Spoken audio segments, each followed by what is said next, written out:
सुभाष एक गरीब मोची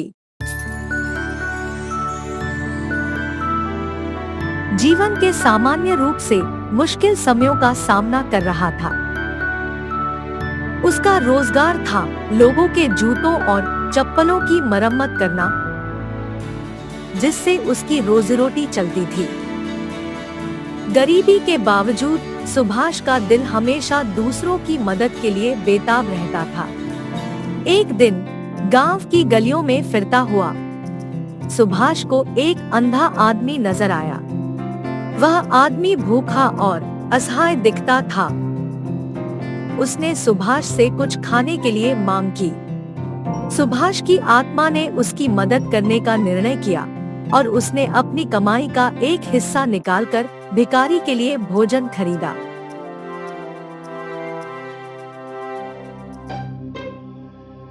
घर वापस लौटते ही सुभाष को उसकी पत्नी मधु ने डांटा। मधु ने पूछा, तुम हमेशा दूसरों की मदद करने में लगे रहते हो, लेकिन हमारे घर में तो खाने के लाले पड़े हैं और तुम हो जो समाज सेवा करने में जुटे हो। सुभाष ने मधु को समझाया, मधु, तुम नहीं समझती कि दूसरों की मदद करने में मेरा दिल कैसे संतुष्ट होता है। मैंने उस आदमी की भूख देखकर उसके लिए कुछ किया है। यह सिर्फ पैसे की बात नहीं है, बल्कि एक अजीब सी शांति है। वह केवल दूसरों की मदद करने से आता है। मधु ने उनसे पूछा, तुम्हारे ऊपर समाज सेवा का भूत सवार है? तुम्हें इससे क्या फर्क पड़ता है कि हम घर में परेशान हैं या नहीं? सुभाष ने कहा, मधु, दूसरों की मदद करने से हमें कोई पाप तो नहीं लगेगा। हमारे घर की परेशानियों के बावजूद जब मैं दूसरों की मदद करता हूँ, तो मेरी आत्मा को एक अद्वितीय सुख मिलता है। उनकी दुआएं हमारे बेटे के काम आएंगी। सुभाष को खुद एक मोची था, लेकिन फिर भी वह बेचारा हमेशा बिना चप्पल के ही चलता था। उसके घर में उसे अपने बेटे के लिए एक जूती खरीदने इतने भी पैसे नहीं थे। इतनी गरीबी के बावजूद भी वह दूसरों की मदद करना नहीं छोड़ता था और वह अपनी जिंदगी में बहुत खुश रहता था। दूसरे दिन सुभाष का बेटा मारुति का जन्मदिन था। मारुति ने अपने पिताजी से जूते मांगे थे, लेकिन सुभाष के पास इसके लिए पैसे नहीं थे। वह बहुत ही दुखी था, क्योंकि उस वक्त जूते लाना मारुति के लिए सिर्फ एक आवश्यकता नहीं, बल्कि एक इच्छा भी थी। काम से लौटते हुए सुभाष फिर से उस अंधे आदमी से मिला। उस आदमी ने सुभाष को कहा, बेटे, आज तुम बहुत उदास लग रहे हो, क्या हुआ? सुभाष ने उस अंधे आदमी को सब कुछ बताया, अपनी कठिनाइयां, अपनी मेहनत और कैसे उसकी इच्छा अपने बेटे के लिए जूता खरीदने की थी। अंधे व्यक्ति ने सुभाष से कहा, बेटा, चिंता मत करो, मैं तुम्हारी मदद कर सकता हूँ। अंधे आदमी ने एक छोटे से थैले से एक जूता निकाला और सुभाष को दिया। इसमें आपके बेटे के लिए एक जूता है। चेहरे पर खुशी के आंसू छलकते हुए सुभाष ने उस अंधे व्यक्ति को बहुत बहुत धन्यवाद दिया। सुभाष ने उस जूते को लेकर मारुति के पास जाकर उसे दिया। मारुति भी बहुत खुश हुआ। उसने अपने पिताजी से कहा, पिताजी, आपने मेरी बहुत मदद की है।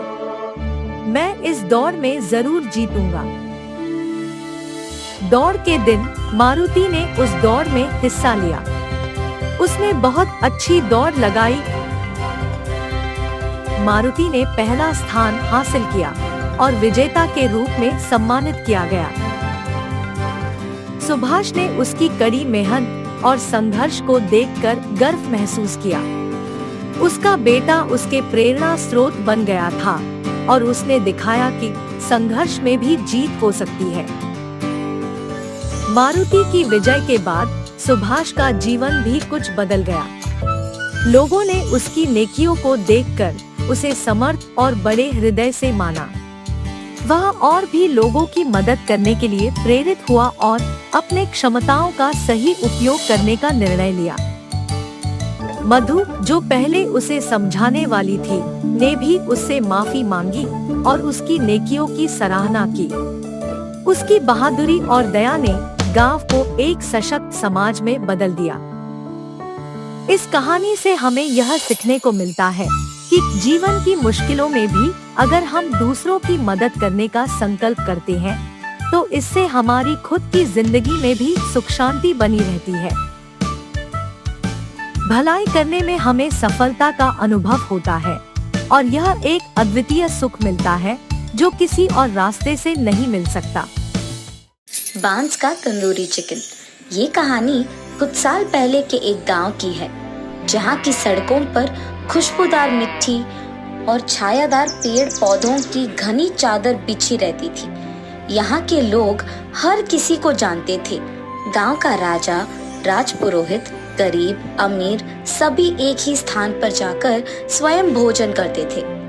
यहाँ सबसे लोकप्रिय चीज थी जो हर कोई चाहता था, बांस तंदूरी चिकन। बांस तंदूरी चिकन बेचने वाले का नाम सुंदरलाल था। सुंदरलाल गांव का सबसे अच्छा खाना पकाने वाला था। उनके अद्वितीय खाना पकाने के कौशल का कोई सानी नहीं था। वह सिर्फ चिकन ही नहीं बल्कि दाल चावल, रोटी सब्जी और कई अन्य व्यंजन भी बना सकते थे। सुंदरलाल की तंदूरी चिकन की चाहत को गांव वाले भूल नहीं पाए। वो बांस के तन में एक विशेष मसाला डालकर चिकन तैयार करते थे और उसे जलती हुई आग पर पकाते थे। इससे उनके चिकन का एक अनोखा स्वाद और स्टाइल मिला जिसकी बराबरी कोई नहीं कर सकता। सुंदरलाल का तंदूर बांस का एक बड़ा सा टुकड़ा था, जिसका उपयोग वह बहुत सावधानी से करते थे। वह चिकन को बांस के तन की आग पर सुनहरे भूरे रंग पे पकाते थे, जिससे वो बाहर से कुरकुरा और अंदर से रसदार और स्वादिष्ट हो जाता था। सुंदरलाल की दुकान गांव में हर किसी की पसंदीदा जगह थी और वह अपने ग्राहकों के साथ बहुत दोस्ताना व्यवहार करता था। वह अकेले या दोस्तों के साथ तंदूरी चिकन का स्वाद लेते थे और हर किसी के चेहरे पे मुस्कान ला देते थे। गांव के लोग तो सुंदरलाल के तंदूरी चिकन के दीवाने थे। उनके दुकान में रोजाना भारी भीड़ जमा होती थी और वह कभी भी खत्म ही नहीं होने वाले खाना बनाते थे। जब भी सुंदरलाल बांस का चिकन बनाता था, तब उनके तंदूर से आने वाली सुगंध पूरे गांव में फैलती थी। तो बस लोग इससे जान जाते थे कि बांस तंदूरी चिकन का समय आ गया है। सुंदरलाल अपने ग्राहकों को और अधिक खुश करने के लिए कुछ एक नए विचार लेकर आए। वह चाहते थे कि उनका चिकन सबसे बड़े प्लेट पे परोसा जाए ताकि कई लोग एक ही साथ उसे खा सके। इसके लिए उन्होंने एक विशाल थाली का आविष्कार किया। ये विशाल थाली मेगा थाली कहलाई। ये थाली में चिकन के साथ साथ दाल चावल, नान और सब्जियां भी थी और वो भी सब अद्वितीय स्वाद में थी। वो ग्रामीणों को चुनौती देता है। जो लोग इस मेगा थाली को 1 घंटे के भीतर पूरा खा सकते हैं, वो मुफ्त में खा सकते हैं। ये चुनौती गांव के लोगों के लिए एक नई भावना जागृत करने वाली थी। जैसे जैसे मेगा थाली की बात फैली, लोग इसकी ओर आकर्षित हो गए। वो चुनौती स्वीकार करने के लिए भी तैयार थे। सुंदरलाल की दुकान पर एक खड़ा हुआ करता था और वह हर दिन लोगों के लिए मेगा थाली बनाकर उन्हें खिलाता था। इससे गांव के लोगों न सिर्फ केवल स्वादिष्ट भोजन का आनंद ले रहे थे, बल्कि साथ मिलकर भोजन करने का आनंद भी प्राप्त कर रहे थे, जिससे उनके सहचर्य और मिलनसार जीवन में एक नया आयाम आया। दरअसल सुंदरलाल ने अपनी दुकान के जरिए गांव को एक नया और अनूठे तरीके से एकजुट होने का मौका दिया। उन्होंने न सिर्फ स्वादिष्ट खाना बनाने का जादू चलाया, बल्कि सभी को एक साथ बैठकर खाना भी खिलाया।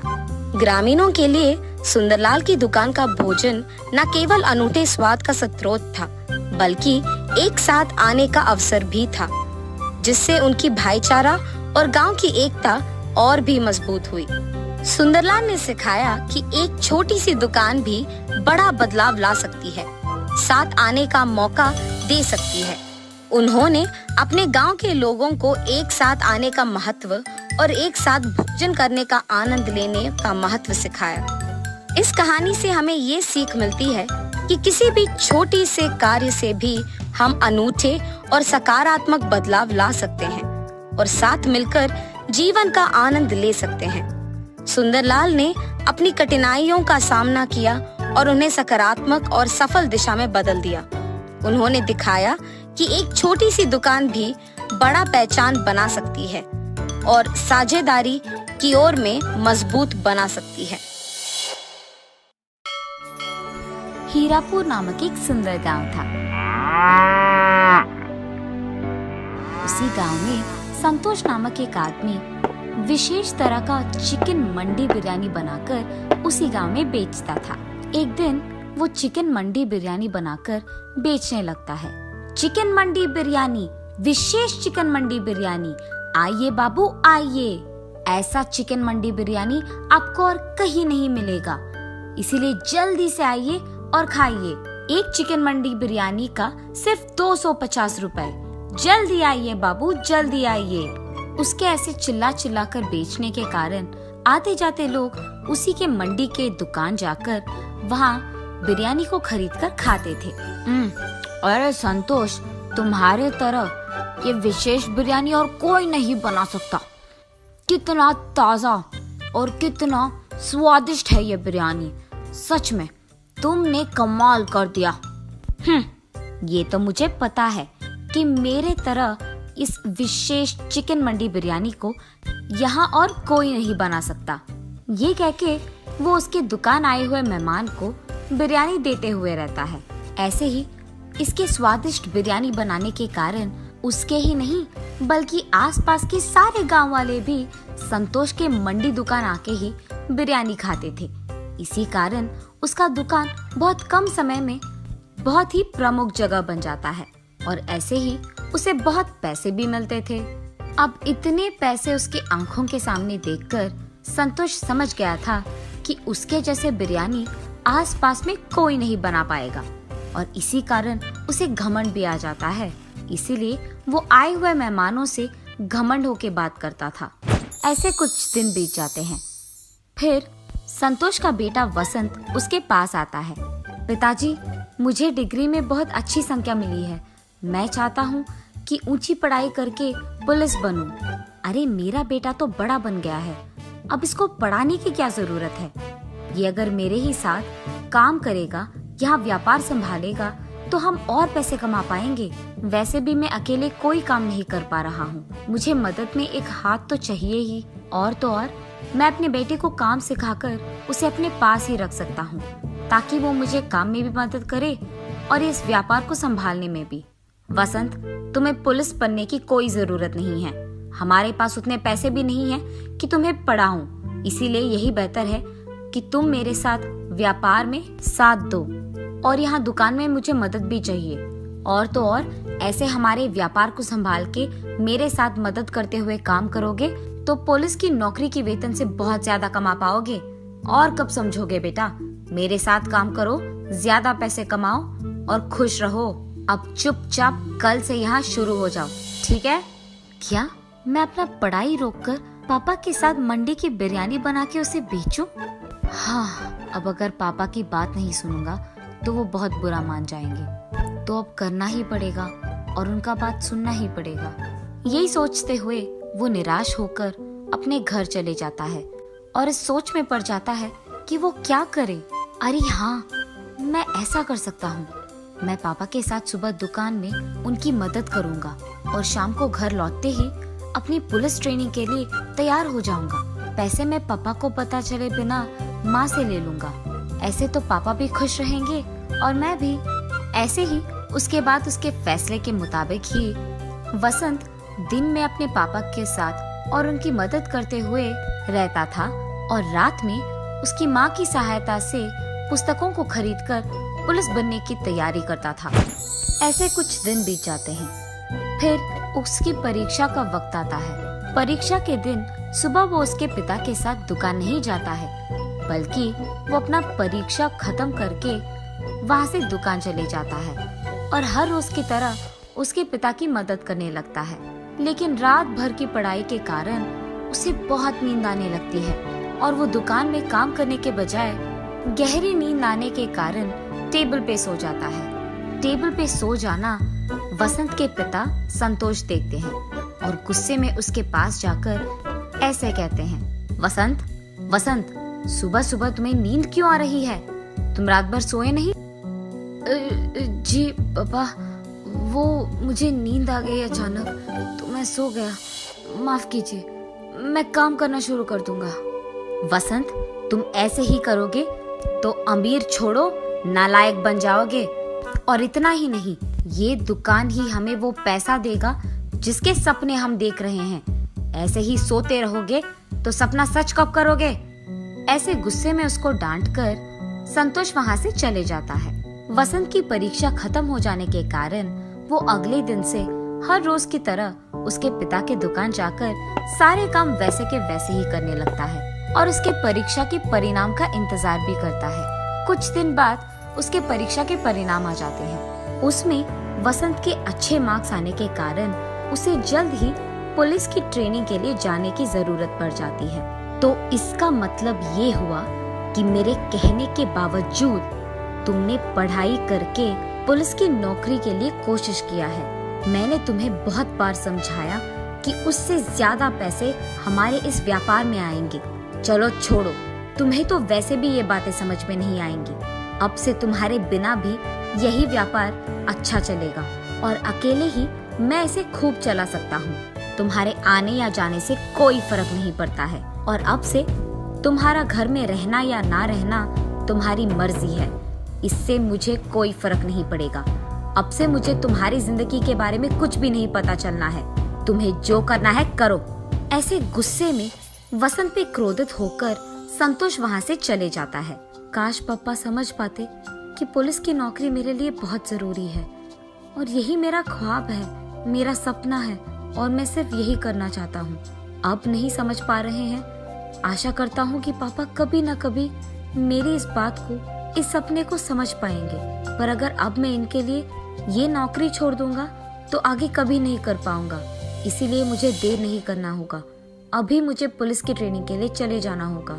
उसके फैसले के मुताबिक ही कुछ ही महीनों में वो पुलिस की ट्रेनिंग के लिए चले जाता है। ट्रेनिंग खत्म करते ही उसके अपने गांव के पड़ोस गांव में उसको इंस्पेक्टर का नौकरी मिलता है। जब वो अपने पिता के पास ये खुशखबरी देने जाता है तो वो उनसे बात तक नहीं करते हैं और उनका मुंह मोड़ के वहाँ से चले जाते हैं। वसंत उसकी नौकरी बहुत इज्जत और जिम्मेदारी से निभाता है और इसी कारण उस सारे गांव में और पड़ोसी गांव में भी उसकी बहुत तारीफ करते थे।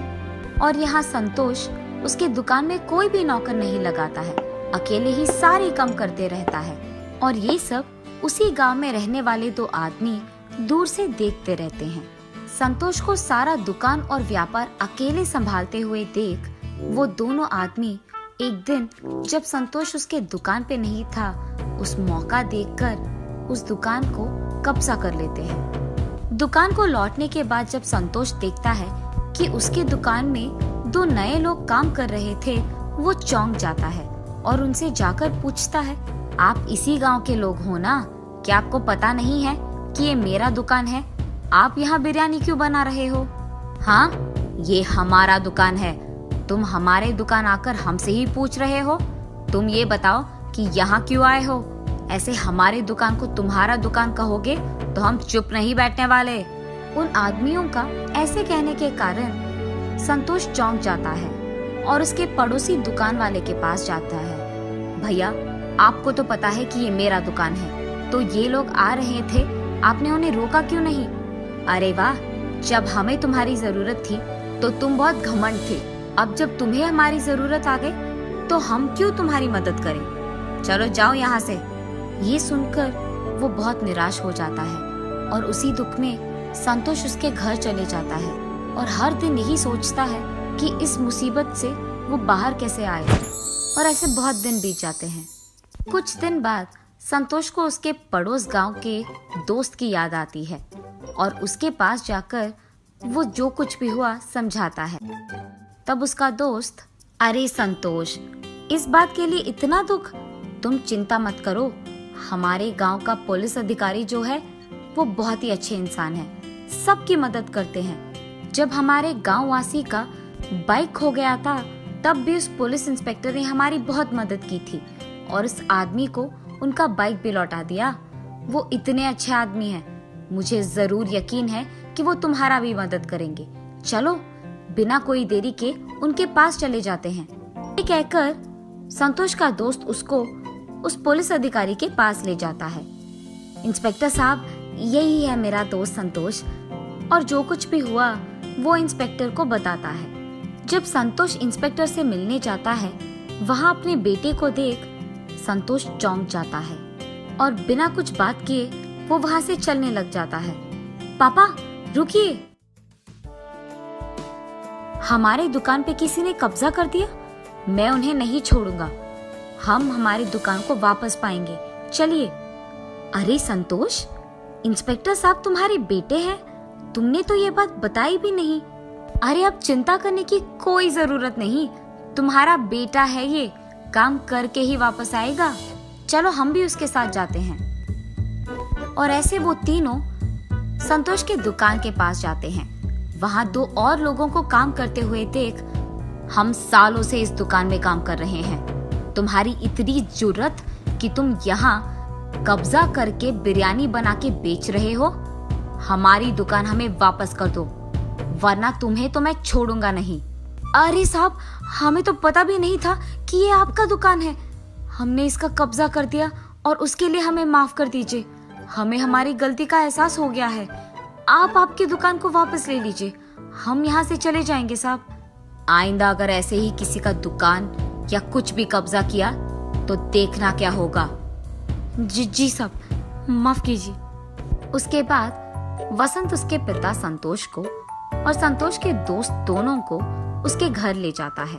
बेटा, मैंने तो तुम्हारी बात भी नहीं सुनी थी, पर फिर भी तुमने मेरे खिलाफ कोई भी गुस्सा नहीं रखा है, और जब मुझे तुम्हारी जरूरत पड़ी तो तुमने ही हमारे दुकान को उन लोगों के कब्जे से आजाद किया। अगर तुम पुलिस की नौकरी नहीं करते या पुलिस की पढ़ाई नहीं करते तो आज ऐसा नहीं होता। हम दोनों शायद उसी दुकान में काम करते हुए किसी के और के कब्जे के कारण रो पड़ते थे, उससे ज्यादा हम कुछ नहीं कर पाते, पर आज तुम्हारी इस पढ़ाई के कारण ही मैं इस मुसीबत से निकल पाया हूँ। आज तुम्हारी वजह से मुझे मेरी गलती का एहसास हुआ है। कोई भी नौकरी करते हुए ज्यादा पैसे कमाकर घमंडी रहना सही नहीं है। तुम्हारी तरह अच्छी पढ़ाई करके, मेहनत करके काम करते हुए सारे गांव वालों का इज्जत कमाना सच्चा काम है, और यही नेक और ईमानदार काम है। ये मैं समझ नहीं पाया बेटा, और इसके लिए मुझे माफ कर दो। पापा, आपको आपकी गलती का एहसास हो गया, मेरे लिए यही काफी है। चलो ये सब भूलकर हम पहले की तरह खुश रहेंगे। तब से संतोष घमंडी व्यवहार छोड़कर सभी के साथ अच्छे से बात करते हुए, मेहनत से काम करते हुए उसके व्यापार को संभालते रहता है, और दूसरी तरफ उसका बेटा वसंत पुलिस की नौकरी करते हुए सबकी सहायता करते हुए खुश रहता है। दोनों मिलकर उनके अपने अपने काम का इज्जत करते हैं और खुश रहते हैं।